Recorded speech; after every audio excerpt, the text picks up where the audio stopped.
Good morning, everyone. Welcome to our next episode, Peptides 101. Again, my name's Taurean Stewart here at Reed's Pharmacy. This is my cohort. I'm Erik. Partner in crime. Happy to be back.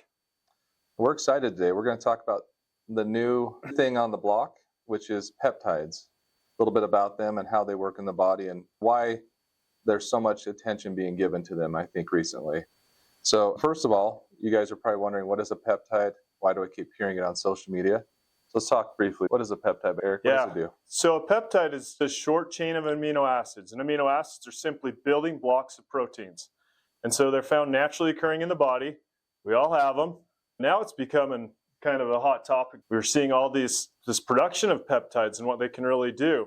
And so in the body, they work as signaling messengers to tell our body what to do and how to function. And so they're really important. So when we start talking about peptides, Taurean, what are some goals that people have when they start thinking about peptides? Why do people have this interest all of a sudden in peptides? Yeah, that's a good question. I think, like Erik talked about, they are kind of the building blocks of some of the things that are happening in our body. And over time, or due to injury or illness, those become imbalanced. And so replenishing those can help us with certain goals in our life, like we need more energy, we need some extra help repairing some tissue, or we come back from an injury, whether it's Achilles tear or whatever it may be. They can help repair the body in a way that we're not used to. And so as we age, we want to balance those off. They can balance those out. They can actually help with anti-aging things, inflammation. So they're used across a wide variety of things because they're naturally occurring in the body and they're found in so many different areas of the body. They really can do so much to improve the health of someone. Yeah, I mean, and it's so cool because over these last, I would say 6 months to a year, we've had this discussion so many times with patients that have come in, asking peptides, sharing their experience with peptides, and we've seen some awesome results just by talking to people about recovering from surgeries, increase in energy across the board. We've had some really cool things with even stomach issues, IBS, Crohn's. So the depth of how much they can actually do, we're just touching the tip of the iceberg right now. So they are really cool. They can be given in a variety of ways. I mean, typically we talk more about subcutaneous injections, and that's kind of the new forefront of everything. Now, there are some peptides that we know can be taken orally that don't get broken down quite as much by stomach acids and things like that. And so those are options as well. But we want to highlight some of the cool peptides that are, I guess we should say, coming out. And we'll talk about that a little bit as far as what will be happening here in the future. So Taurean, as far as regulation goes with FDA and how peptides are being thought of right now, what do we see in the future for peptide therapy? Because right now we know, like, we get the questions all the time, right? As far as, hey, I can get peptides. My buddy has peptides. He's probably making them in his garage, but he can get them. Or I can get them online from China, right? And so as far as pharmacists go, like, what are your thoughts on that, Taurean? And then what do you think the future holds? Yeah, I think one thing to help the process of knowing which peptides are good, how they're best used in the body, we really should go through the normal pathways, and that is through the government, through the board of the FDA approving things and getting things approved so that you know they're valid, they're tested, and what we're taking is not harmful for the body, but actually helpful, right? Just because you can get something, especially with today's world, international shipping and the media, doesn't necessarily mean it's always been backed up and validated. So we want to make sure we're kind of staying up on that. Like Erik mentioned, there's quite a few commonly known that are available now. I'm sure all of you have heard of a GLP, right? Those are the biggest ones we talk about all the time. Those are FDA approved, and you can see the benefit we've had over the last couple of years for those. There are some other ones that are less known that are going to be more known, I think, as they become approved through the FDA process.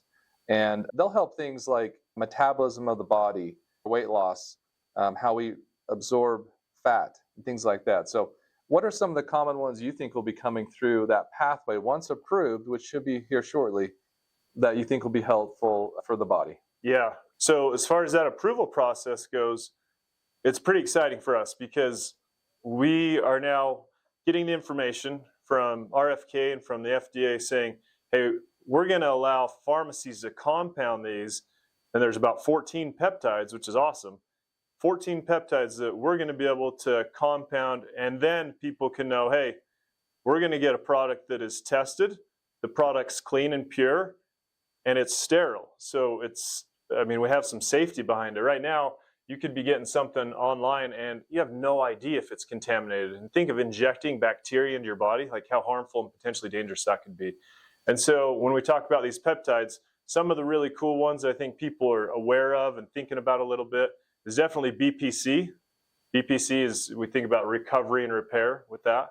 That's going to be probably the most important and most used one right off the bat.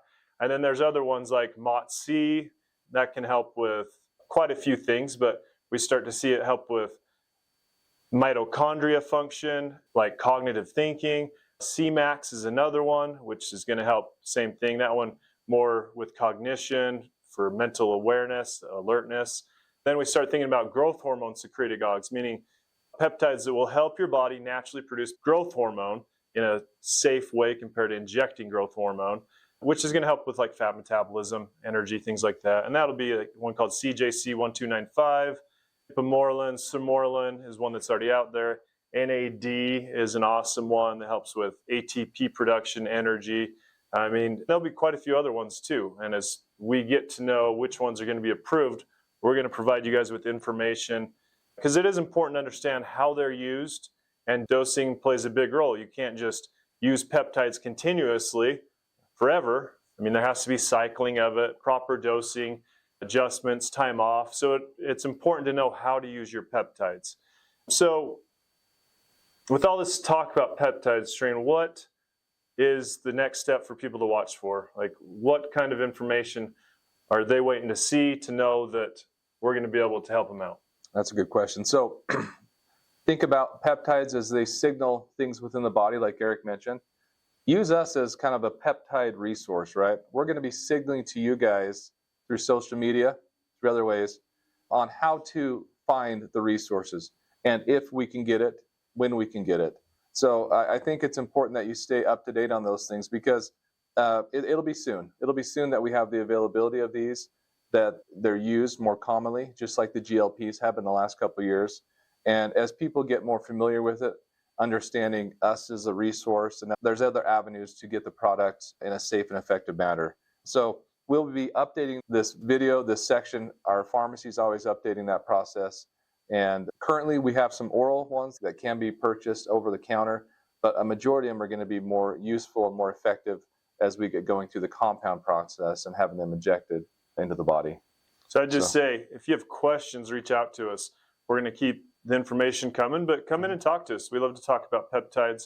We're always learning too, but we are going to stay on the cusp and know exactly what's going on as things evolve. So reach out to us if you have questions. We're here to help you guys. Thanks. Thanks.